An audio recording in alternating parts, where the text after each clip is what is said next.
চৈত্রা নামের এই মেয়েটি বন্ধুদের সঙ্গে পার্টি করতে যায়, কিন্তু কে জানতো তার সঙ্গে এমন কিছু ঘটনা ঘটবে যেটা তাকে মৃত্যুর দোরগোড়ায় পৌঁছে দেবে।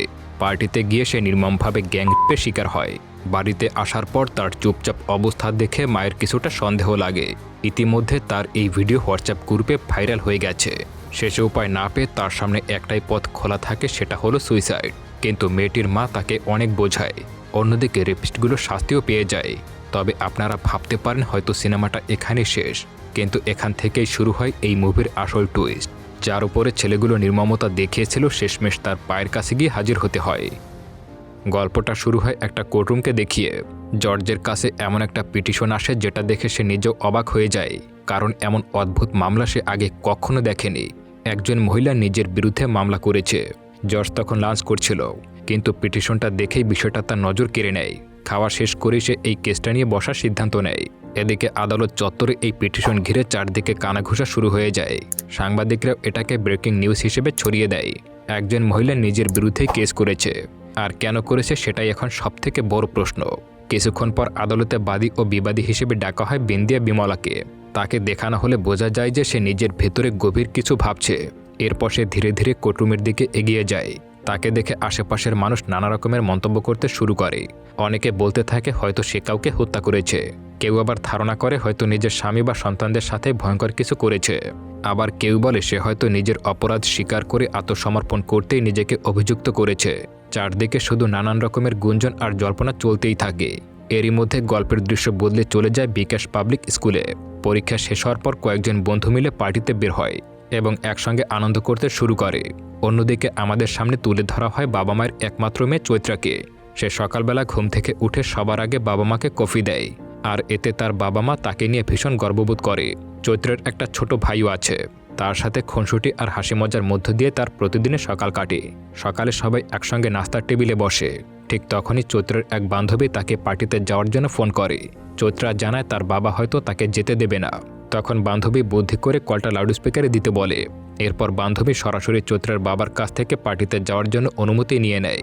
অবশেষে চৈত্রাও পার্টিতে যেতে রাজি হয়। দুপুরে চৈত্রা তার বান্ধবীর সঙ্গে পার্টিতে পৌঁছে যায়। সেখানে উপস্থিত ছিল আগের দিন পরীক্ষা শেষে ঘুরতে বের হওয়া সেই 5 বন্ধু। ওই দলের লিডার ছিল বিকাশ। প্রথমে বিকাশের সঙ্গে চৈত্রার পরিচয় হয়। তারপর এক এক করে বাকি 4 জনের সঙ্গেও তার পরিচিত হয়ে যায়। ধীরে ধীরে চৈত্রার সঙ্গে সবার বন্ধুত্ব হয়ে যায়। পার্টির পরিবেশে সে সবার সঙ্গে নাচে, হাসে এবং আনন্দ করে।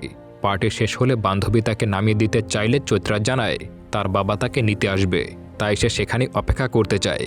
রাতে বাবা চৈত্রাকে বাড়িতে নিয়ে আসে, কিন্তু বাড়িতে ফিরেই চৈত্রের আচরণ অস্বাভাবিক লাগতে শুরু করে।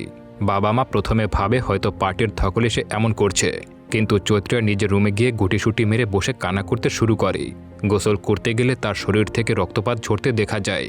তখনই পরিষ্কার হয়ে যায় যে তার সঙ্গে নিশ্চয়ই ভয়ঙ্কর কিছু ঘটেছে। গোসল শেষে রুমে ফিরতেই বান্ধবীর ফোন আসে। সে জানায় চৈত্রের একটা ভিডিও হোয়াটসঅ্যাপ গ্রুপে ভাইরাল হয়ে গেছে। ভিডিওর কথা শুনে চৈত্রা আরও বেশি আতঙ্কিত হয়ে পড়ে।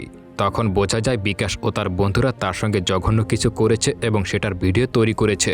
ভুলবশত সেই ভিডিও ছড়িয়ে পড়েছে। বিষয়টা জানতে পেরে বিকাশ বন্ধুদের উপর ভীষণ রেগে যায় এবং সবাইকে আন্ডারগ্রাউন্ডে চলে যেতে বলে। পরের দিন চৈত্রার পরিবার স্বাভাবিক থাকার চেষ্টা করে নাস্তার টেবিলে, কিন্তু বাবার সামান্য স্পর্শে চৈত্রা ভয়ঙ্করভাবে প্রতিক্রিয়া শুরু করে দেয়। সে আতঙ্কিত হয়ে পড়ে এবং পুরো পরিস্থিতি অন্যদিকে মোড় নেয়। তখন তার মা বুঝতে পারে মেয়ের সঙ্গে গুরুতর কিছু ঘটেছে। মায়ের জড়িয়ে ধরতেই চৈত্রা ভেঙে পড়ে। মা তাকে সাহস দিয়ে পুরো ঘটনা খুলে বলতে বলে। চৈত্রা কাপা গলায় বলে ইভোরিয়া পার্টিতে কয়েকজনের সঙ্গে তার বন্ধুত্ব হয়েছিল। পার্টি শেষে তারা তাকে গাড়িতে লিফট দেওয়ার জন্য প্রস্তাব দেয়। চৈত্রা প্রথমে রাজি হয়নি, কারণ তার বাবা তাকে নিতে আসার কথা ছিল। কিন্তু বাবার ফোন না পেয়ে তাদের জোড়াজুড়িতে শেষমেশ গাড়িতে উঠে বসে। পেট্রোল পাম্পে গিয়ে তারা গাড়ি বদলায়। এরপর তাকে খাবার দেওয়া হয়। খাবার খাওয়ার পর চৈত্রার শরীর অচেতন হয়ে আসতে শুরু করে। তখন তারা চলন্ত গাড়ির ভেতরে তার সঙ্গে জঘন্য ব্যবহার শুরু করে দেয়। সবকিছু বলতে গিয়ে চৈত্রার বারবার থেমে যায়। তাই মা তাকে আলাদা রুমে নিয়ে গিয়ে বিস্তারিত জানতে চায়। চৈত্রা তখন জানায় তারা গাড়ি একটা নির্জন এলাকায় থামায়। এরপর একে একে 5 জন মিলে তার সঙ্গে খারাপ আচরণ করে। এই ভয়ঙ্কর সত্য শুনে তার মা পুরোপুরি স্তব্ধ হয়ে যায়, যেন মুহূর্তের মধ্যেই তাদের পুরো পৃথিবীটা অন্ধকার হয়ে যায়। জিজ্ঞেস করা হলে কি করবে, চৈত্রার মা ডাক্তার ডাকার কথা বলে, কিন্তু চৈত্রা ঘর থেকে বেরিয়ে দৃঢ় গলায় জানায় তারা পুলিশের কাছেই যাবে। পুলিশের কথা শুনে বাবা মা কিছুটা অস্বস্তিতে পড়ে যায়। তবুও চৈত্র নিজের সিদ্ধান্তে অটল থাকে। সে স্পষ্ট জানায় তার মতো মেয়েদের সঙ্গে যারা এমন জঘন্য কাজ করেছে তাদেরকে উচিত শিক্ষা দিতেই হবে। এই অন্যায় কোনোভাবেই ছেড়ে দেওয়া যাবে না। তবে পুলিশের কাছে গিয়ে চৈত্রা মানসিকভাবে এতটাই ভেঙে পড়ে যে প্রথমে কিছুই বলতে পারছিল না। তার অবস্থা দেখে সবাই বুঝতে পারে সে ভয়াবহ ট্রমার মধ্যে আছে। পুলিশ তখন তার পরিবারকে জানায় চৈত্রাকে স্বাভাবিকভাবে কথা বলানোর জন্য বিশেষ কাউন্সেলিং সেন্টারে নিয়ে যেতে হবে। সেখানে হয়তো সে সবকিছু বিস্তারিত বলতে পারবে। এরপর চৈত্রাকে সেই সেন্টারে নিয়ে যাওয়া হয়। কিছুটা স্বাভাবিক হলে সে বিকাশ প্রত্যেক অপরাধের নাম বলতে শুরু করে। শুধু নামই নয়, তার সাথে ঠিক কী কী হয়েছে সেগুলো বলতে শুরু করে। তার প্রতিটি কথা শুনে পরিস্থিতির ভয়াবহতা আরও পরিষ্কার হয়ে যায়। এরপর চৈত্রের মেডিকেল পরীক্ষা করা হয়। তার শরীরে বিভিন্ন আঘাতের চিহ্ন সবকিছু প্রমাণ করে দেয়। পুলিশ চৈত্রের দেওয়া তথ্য অনুযায়ী লোকেশন ট্র্যাক করে। সিসিটিভি ফুটেজ থেকে গুরুত্বপূর্ণ প্রমাণ হাতে আসে। সব তথ্য প্রমাণ একত্রিত করার পর বিভিন্ন জায়গা থেকে 5 জন অপরাধীকে গ্রেপ্তার করা হয়। অবশেষে তারা আইনের হাতে ধরা পড়ে যায়। এরপর প্রেসের সামনে হাজির হয় হায়দ্রাবাদের পুলিশ কমিশনার। সাংবাদিকরা পুলিশের ব্যর্থতা নিয়ে একের পর এক প্রশ্ন তুলতে শুরু করে। তারা বলতে থাকে দিন দিন এমন অপরাধ বেড়েই চলেছে, অথচ পুলিশ যেন কার্যকরভাবে পরিস্থিতি সামলাতেই পারছে না। উপরন্তু অভিযুক্তরা সবাই প্রভাবশালী পরিবারের সন্তান, আর ভিকটিম একজন সাধারণ মেয়ে হওয়ায় এই কেসে আদৌ সঠিক বিচার হবে কিনা তা নিয়ে সন্দেহ প্রকাশ করতে শুরু হয়। চারদিকে উত্তেজনা ছড়িয়ে পড়ে। তখন পুলিশ কমিশনার একটা স্কুল পড়ুয়া শিশুর ছবি দেখে প্রশ্ন করে কেউ কি তাকে চেনে। বেশিরভাগ মানুষই তাকে চিনতে পারে না। এরপর সেই শিশুটির মর্মান্তিক ঘটনার কথা সবার সামনে আনা হয়। একদিন কিছু বখাটে স্কুল পালিয়ে গাড়ি নিয়ে বাড়ি গিয়ে মদ্যপান করে এবং নেশা করে। নেশাগ্রস্ত অবস্থায় গাড়ি চালাতে গিয়ে তারা ভয়াবহ দুর্ঘটনা ঘটায়। সেই সময় বিপরীত দিক থেকে আসা একটা গাড়িতে ছিল ছোট্ট মেয়েটি, তার দাদা এবং তার মা ও চাচা। বখাটেদের বেপরোয়া গাড়ির ধাক্কায় পুরো পরিবারটি ভয়ঙ্করভাবে দুর্ঘটনার শিকার হয়। অথচ অপরাধীরা ঘটনাস্থল থেকে পালিয়ে যায়। পরবর্তীতে আহতদের হাসপাতালে নেওয়া হলেও মেয়েটি সহ তার পরিবারের 3 জন সদস্য মারা যায়। একই দিনে একটি পরিবার প্রায় শেষ হয়ে যায়। এই ঘটনাটা মনে করিয়ে দিয়েই পুলিশ কমিশনার সমাজের সামনে কঠিন বাস্তবতা তুলে ধরে। তখন এক প্রবীণ সাংবাদিকও পুরনো ঘটনাটা মনে করতে শুরু করে। এরপর কমিশনার সাইকো সোহেলের ছবিটা দেখায়। সবাই তাকে চিনতে পারে। সে জানায় এমন ভয়াবহ অবিচারী সোহেলকে প্রতিশোধপরায়ণ সাইকোতে পরিণত করেছিল। সমাজের ব্যর্থতাই এমন দানব তৈরি করে। কমিশনার স্পষ্টভাবে বলে, আজ চৈত্রের সঙ্গে যা হয়েছে তার জন্য শুধু অপরাধী নয়, অভিভাবকরাও দায়ী। কারণ তারা সন্তানদেরকে সঠিক শিক্ষা দিতে ব্যর্থ হয়েছে। এই কারণেই এইসব ছেলে এমন অপরাধ করার সাহস পায়। এরপর কমিশনার একে একে অভিযুক্তদের বাবাদের পরিচয় মিডিয়ার সামনে তুলে ধরে। কেউ মন্ত্রী, কেউ ব্যবসায়ী, কেউ প্রভাবশালী নেতা। সবার নাম প্রকাশে আসতেই তোলপাড় শুরু হয়ে যায়। এতে অভিযুক্তদের পরিবার ক্ষুব্ধ হয়ে যায়। কিন্তু কমিশনার একটুও পিছপা হয় না। সে বিকাশের পরিচয় প্রকাশ করে দেয়। বিকাশের বাবা একজন বড় ব্যবসায়ী। একই সাথে সামনে আনা হয় বিকাশের মা বিন্দিয়া বিমলাকে, যিনি বিকাশ পাবলিক স্কুলের প্রিন্সিপাল ও ডিরেক্টর। এই বিন্দিয়াই একসময় অন্যায়ের বিরুদ্ধে আন্দোলন করেছিল, কিন্তু আজ নিজের ছেলের ভয়ঙ্কর অপরাধের মুখোমুখি তাকে হতে হয়। কমিশনার দেখতে চায় এখন একজন মা হিসেবে বিন্দিয়া কী সিদ্ধান্ত নেয়। পরিস্থিতি তার জন্য ভীষণ কঠিন হয়ে দাঁড়ায়। সে আরও জানায় এই মামলা পক্সো আইনের আওতায় চলবে, অর্থাৎ আইনি প্রক্রিয়া আরও জটিল হয়ে যাবে। এদিকে 5 জনের অভিভাবকরা একজোট হয়ে যায়। তারা যে কোনোভাবে সন্তানদের পুলিশের কাস্টডি থেকে বাঁচাতে চায়। অন্যদিকে বিন্দিয়া স্কুলে জরুরি মিটিং ডাকে। সেখানে সে ম্যানেজিং ডিরেক্টর পদ থেকে পদত্যাগ করে। তবুও অপমান থেকে রেহাই পায় না। স্কুলের শিক্ষার্থীরাও তাকে রেপিস্টের মা বলে অপমান করতে শুরু করে। সবকিছু সহ্য করে বিন্দিয়া স্কুল ছেড়ে বেরিয়ে যায়। বাড়ি ফিরতেই তার স্বামী প্রশ্ন তোলে কেন সে পদত্যাগ করল। বিন্দিয়া স্পষ্ট জানায় তাদের ছেলের এমন কাজ পুরো স্কুলের সম্মান নষ্ট করেছে, আর এই অবস্থার জন্য তার বাবার অতিরিক্ত প্রশ্রয় বেশি দায়ী। সে বলে অযথা আদর আর ছোটবেলা থেকে বেপরোয়া স্বাধীনতা দিয়ে বিকাশকে নষ্ট করা হয়েছে। ক্লাস 10-এ ওঠার আগে বাইক কিনে দেওয়া ছিল তার বড় ভুল। তখন তার স্বামী পাল্টা বলে শুধু সে একা নয়, দুজনেই ছেলেকে এমনভাবে বড় করেছে, তাই এখন দুজনকেই দায় নিতে হবে। সে চায় যে কোনোভাবে ছেলেকে পুলিশের হাত থেকে বাঁচাতে হবে। কিন্তু বিন্দিয়া সাব জানিয়ে দেয় যে সে এই অন্যের পাশে নেই। এদিকে খবর আসে অভিযুক্তদের পরিবারও রাজনৈতিক ও সামাজিকভাবে চাপে পড়েছে। মন্ত্রী, এমএলএ অনেকেই পদ হারিয়েছে। অন্য পরিবারগুলোকে দল থেকে বহিষ্কার করা হয়, অর্থাৎ সন্তানদের অপরাধের বোঝা পরিবারগুলোকে টানতে হয়। বিন্দিয়া একা একা বসে ছেলের ছোটবেলার সুন্দর স্মৃতি মনে করতে শুরু করে। সেই স্মৃতিগুলো তাকে আরও ভেঙে দেয়। এরপর দেখানো হয় বাবা মায়ের সঠিক সময় স্নেহ না পাওয়ায় বিকাশ ধীরে ধীরে বিপদে চলে যায়। তার পতনের শিকড় অনেক গভীরে ছিল। অন্যদিকে পুলিশ হেফাজতে 5 অভিযুক্তকে কঠোর জিজ্ঞাসাবাদ করা হয়। 2 দিন না খাইয়ে রাখার পর পুলিশ কমিশনার নিজে আসে। এবার সে অন্যভাবে শিক্ষা দেওয়ার সিদ্ধান্ত নেয়। সে বলে তাদের জন্য বিরিয়ানি আনা হোক, যেটা শুনে সবাই অবাক হয়ে যায়। 25 প্যাকেট বিরিয়ানি আনা হয়। এরপর সবাইকে গোল টেবিলে বসানো হয়। প্রথমে বিকাশকে খেতে দেওয়া হয়। 2 দিন না খেয়ে থাকার কারণে সে দ্রুত প্রথম প্যাকেট শেষ করে ফেলে। দ্বিতীয়, তৃতীয়, চতুর্থ একের পর এক সব প্যাকেট তাকে খেতে বাধ্য করা হয়। অতিরিক্ত খাবারে বিকাশ কষ্টে ছটফট করতে শুরু করে। অন্যরাও আতঙ্কিত হয়ে যায়। তবুও কমিশনার থামে না। সে বুঝিয়ে দেয় যে শারীরিক স্বাস্থ্যের বাইরেও মানসিক ও শারীরিক চাপ কতটা ভয়ঙ্কর হতে পারে। শেষ পর্যন্ত 5 জনকে এইভাবে শাস্তি দেওয়া হয়। সেদিন রাতে অভিযুক্তদের পরিবার কমিশনার কাছে পৌঁছে যায়। তারা চিফ সেক্রেটারিকে ফোন ধরিয়ে দেয়। কমিশনার সবার সামনে লাউডস্পিকারে ফোনে কথা বলে। চিফ সেক্রেটারি স্পষ্ট জানিয়ে দেয় যে এই অপরাধীদের কোনোভাবেই ছাড় দেওয়া যাবে না। যতদূর সম্ভব কঠোর ব্যবস্থা গ্রহণ করতে হবে। সাসপেক্টদের পরিবার চিফ সেক্রেটারি রেফারেন্স ব্যবহার করে নিজেদের সন্তানদের বাঁচাতে চেয়েছিল, কিন্তু উল্টো সেই চেষ্টায় তাদের জন্য আরও বড় ধাক্কা হয়ে দাঁড়ায়। এরপর পুলিশ কমিশনার 5 অভিযুক্তকে নিয়ে ঘটনাস্থলের মতো একটা নির্জন জায়গায় যায়। সেখানে পুরো গ্যাংরেপের ঘটনাটি বাস্তবসম্মতভাবে পুনর্নির্মাণ করা হয়। একজন নারী পুলিশকে ভিকটিমের জায়গায় রেখে দিয়ে সেদিন কিভাবে সবকিছু ঘটেছিল তা একদম বিস্তারিতভাবে রিক্রিয়েট করা হয়। এতে অপরাধের নৃশংসতা আরও বেশি স্পষ্ট হয়ে যায়। পুলিশ কমিশনার প্রতিটা ধাপ খতিয়ে দেখে, কিভাবে তারা আক্রমণ করেছিল, কিভাবে ভিডিও করেছিল। সে পরিষ্কার জানিয়ে দেয় যে এই অপরাধীদের শেষ দেখেই ছাড়বে। এরপর 5 জনকেই পটেন্সি টেস্টের জন্য ফার্টিলিটি ল্যাবে পাঠানো হয়।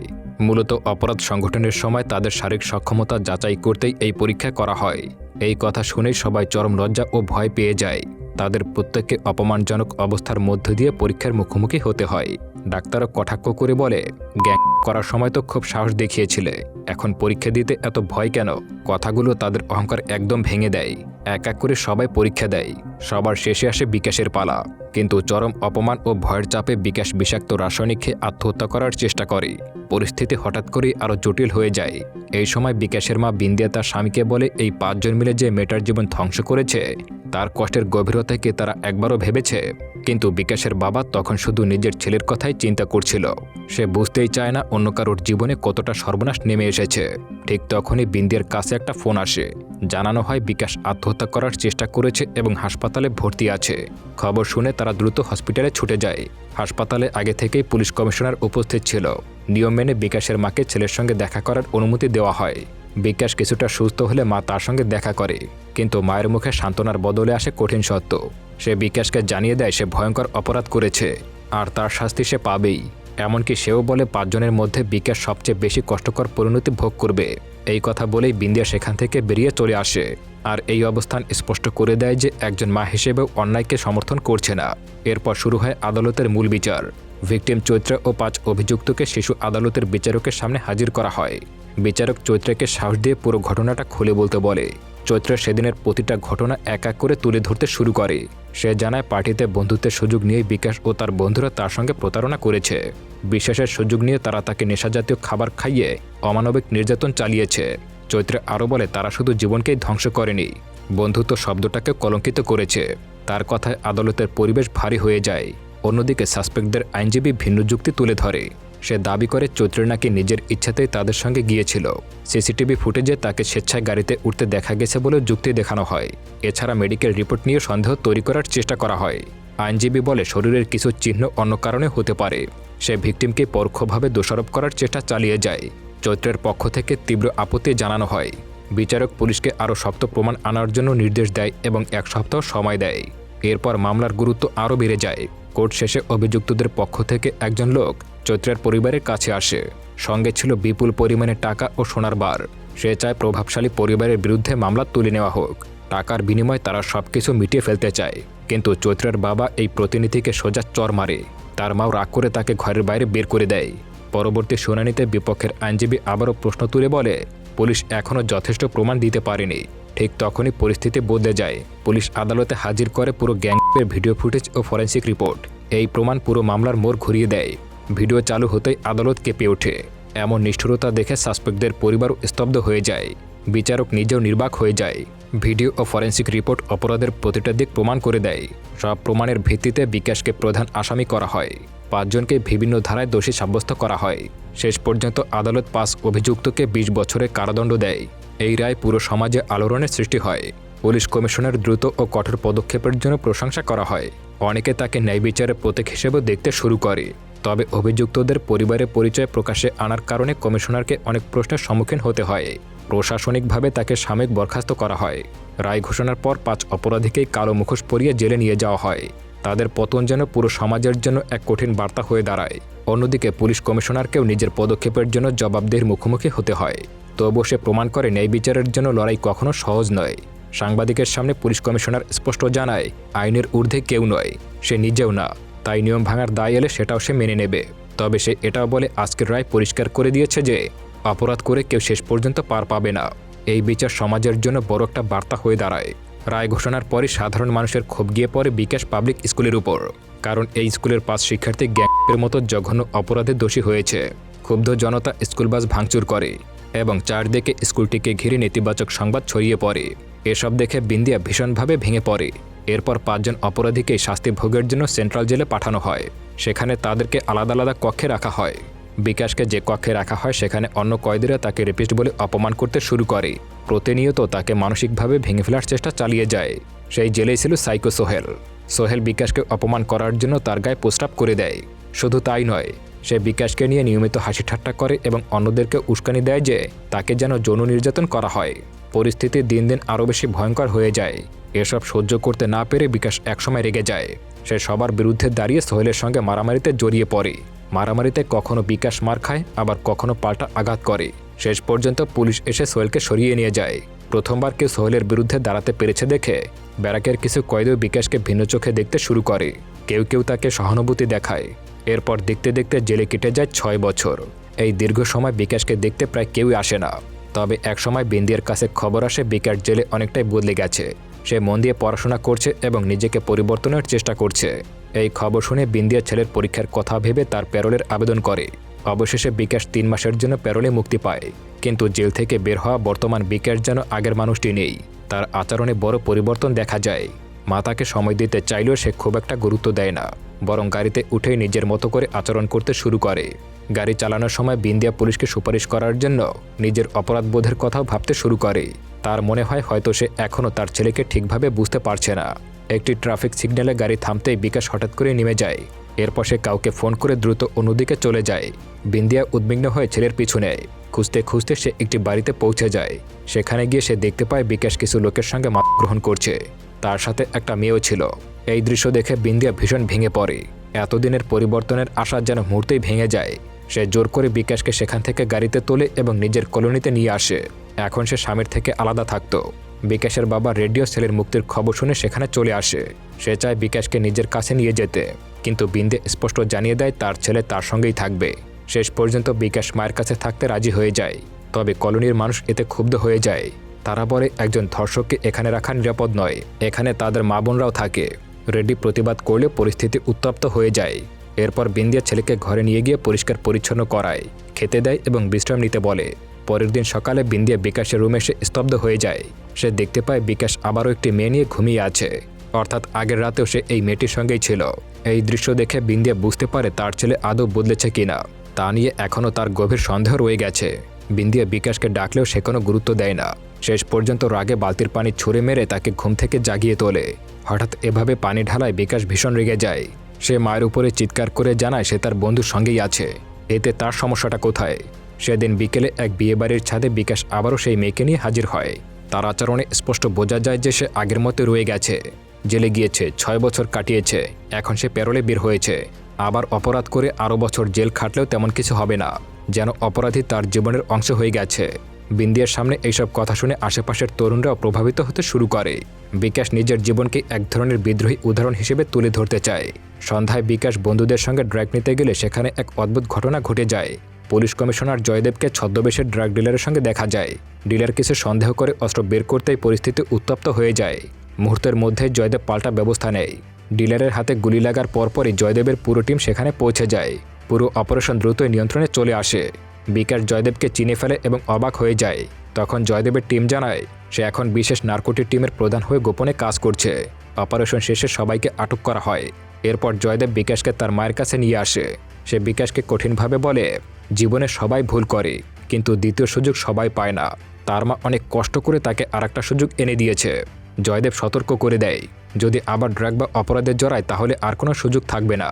এবার সরাসরি কঠোর পরিণতির মুখোমুখি হতে হবে। এরপর থানায় ফিরে জয়দেব টিমকে বলে জেলে থাকা অবস্থায় বিকাশের সংযোগ ও অপরাধ চক্র সম্পর্কে বিস্তারিত খোঁজ নিতে।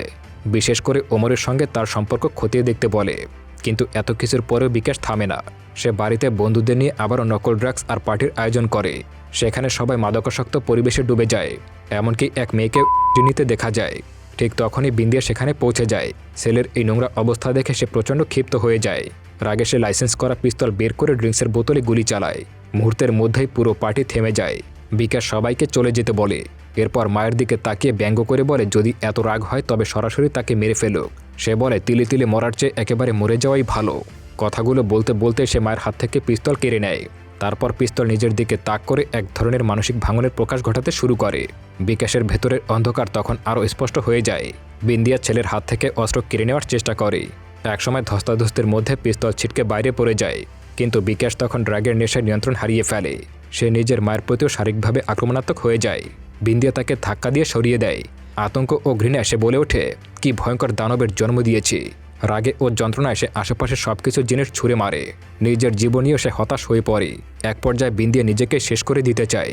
কিন্তু সেই চরম ভাঙনের মধ্যেও শেষ পর্যন্ত বিকাশকে বাড়ি থেকে বের করে দেয়। সে জানিয়ে দেয় তার বাড়িতে বিকাশের আর কোনো জায়গা নেই। যদি মরতেই হয় তবে বাইরে গিয়ে মরতে হবে। বিকাশ পুরো রাতটা বাইরে কাটায়। অন্যদিকে বিন্দিয়া নিজের রুমে গিয়ে ভেঙে পড়ে। পরদিন সকালে বিকাশ মায়ের পিস্তল নিয়ে ফিরে আসে। তার মানসিক অবস্থা তখন আরও বিপজ্জনক। কিন্তু এসে দেখতে পায় বিন্দিয়া একের পর এক মদ খেয়ে নিজেকে শেষ করে দিচ্ছে। সে জীবনের প্রতি প্রায় সব আশা হারিয়ে ফেলেছে।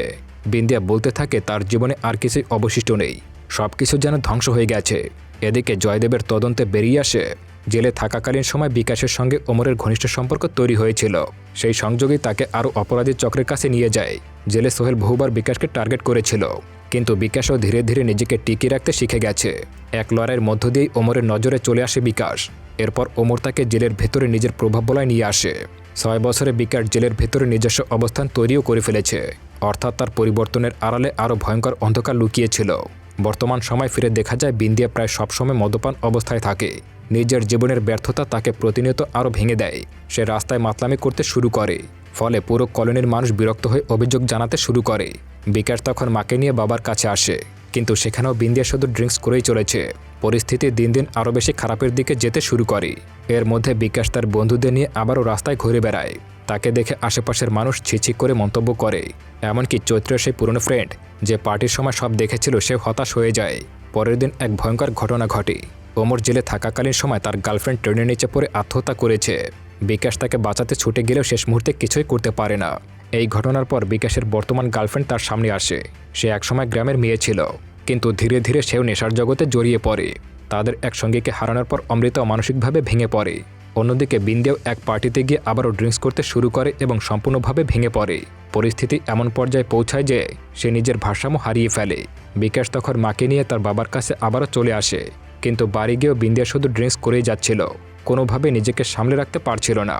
এটা দেখে বিকাশ ক্ষুব্ধ হয়ে তার মাকে বলে তার সামনে পরীক্ষা, কিন্তু মায়ের এই অবস্থার কারণে সে পড়াশোনায় মন বসাতে পারছে না। রাগের মাথায় সে গুলি বের করে মাকে বলে, আমাকে মেরে দাও আর তুমি নিজেও মরে যাও, তাহলে আমরা দুজনেই শান্তি পাবো। এই কথা শুনে পরিস্থিতি ভয়ঙ্কর হয়ে যায়। কিন্তু ঠিক তখনই বিকাশ নিজেকে থামায় এবং পড়তে বসে যাওয়ার সিদ্ধান্ত নেয়। তার মা ধীরে ধীরে ড্রিঙ্কস ছেড়ে স্বাভাবিক জীবনে ফিরে আসার চেষ্টা করে এবং পরিস্থিতি কিছুটা নিয়ন্ত্রণে চলে আসে।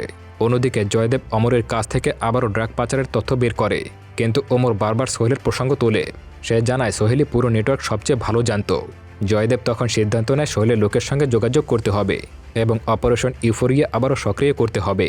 জয়দেব জেলে গিয়ে সোহেলের সঙ্গে দেখা করে। সে জানতে চায় ড্রাগস কোথায় যায় এবং কারা কারা জড়িত, কিন্তু সোহেল শুধু হাসে আর কিছুই বলে না। সে উল্টো বিকাশের কথা তুলে বলে ওকে একবার হাতে পেলেই সব হিসাব মিটিয়ে দেব, কিন্তু সোহেল স্পষ্ট কোনো তথ্য দেয় না। ফলে তদন্ত আরও জটিল হয়ে যায়। এদিকে পরীক্ষার আগের রাতে বিকাশ বন্ধুদের সঙ্গে বের হয়। সেখানে সে এমন একজনের সঙ্গে দেখা করে যে আগে অপরাধের সঙ্গে জড়িত ছিল, কিন্তু এখন প্যারোলে মুক্তি পেয়েছে। সে ক্ষুব্ধ হয়ে বিকাশকে বলে, তোর মায়ের জন্যই আমরা জেলে পৌঁছেছি, তোর মাই আমাদের পুলিশের কাছে ধরিয়ে দিয়েছে। এই কথা শুনে বিকাশ ভীষণ রেগে যায়। মোটরসাইকেল স্টার্ট করতে গেলে অমৃতা তাকে মনে করিয়ে দেয় যে কালকে তোমার পরীক্ষা আছে, কিন্তু বিকাশ কোনো কথা না শুনে রেগে গিয়ে বেরিয়ে পড়ে। অমৃতা তখন ফোন করে বিকাশের মাকে জানায়। এরপর বিকাশের মুখোমুখি হয় সোহেল। পুরনো শত্রুতা আবারও জেগে ওঠে এবং দুজনের মধ্যে মোটরসাইকেল নিয়ে ধাওয়া পাল্টা দেওয়া শুরু হয়ে যায়। ঠিক তখনই জয়দেবের টিম চলে আসে এবং সোহেলকে আত্মসমর্পণের নির্দেশ দেয়, কিন্তু সোহেল পালিয়ে যায়।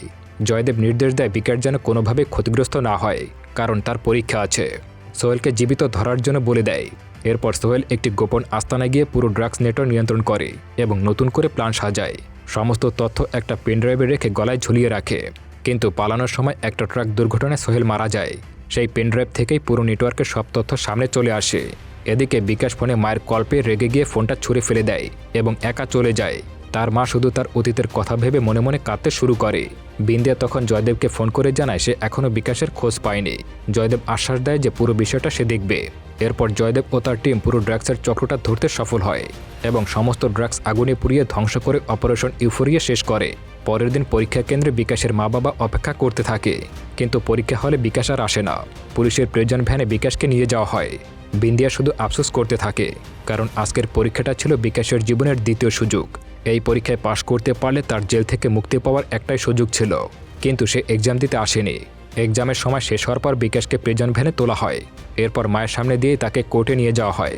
ভ্যানটা যখন এগিয়ে চলে বিন্দিয়া শুধু নিঃশব্দে দাঁড়িয়ে থাকে, ভেতরে ভেঙে পড়তে শুরু করে। এরপর তাকে আবারও সেই কোর্টরুমে আনা হয়। গল্পের শুরুতে যেমন বিন্দিয়া নিজের উপরে নিজের পিটিশন ফাইল করেছিল, সেই মামলাটাই এখন চূড়ান্ত পর্যায়ে পৌঁছে যায়। বিন্দিয়া বিচারককে জানায় যে সে তার ছেলেকে ঠিকঠাক মতো মানুষ করতে পারেনি, তাই তার ছেলে অপরাধের পথ বেছে নিয়েছে। এই অপরাধের জন্য ন্যায়সঙ্গত শাস্তি তারও পাওয়া উচিত। কোর্ট চত্বরে বিকাশের বাবা উপস্থিত হয় এবং একই কথা বলে, সেও তার ছেলেকে ঠিকঠাক মতো মানুষ করতে পারেনি, তাই সেও নিজেকে দায়ী মনে করে এবং শাস্তির দাবি জানায়। এরপর একজন সাধারণ মানুষ উঠে বলে তার ছেলে তার সামনে এক মেয়ের মুখে অ্যাসিড নিক্ষেপ করেছিল, কিন্তু সে সেদিন কিছুই বলেনি। আজ বুঝতে পারছে নিজের অবহেলায় সন্তানের অপরাধের কারণ। আরেকজন বলে স্বামী স্ত্রীর ঝগড়া আর পারিবারিক অশান্তির কারণে ছেলেদের উপরে খারাপ প্রভাব ফেলেছে, কিন্তু তারা সেটাকে গুরুত্ব দেয়নি।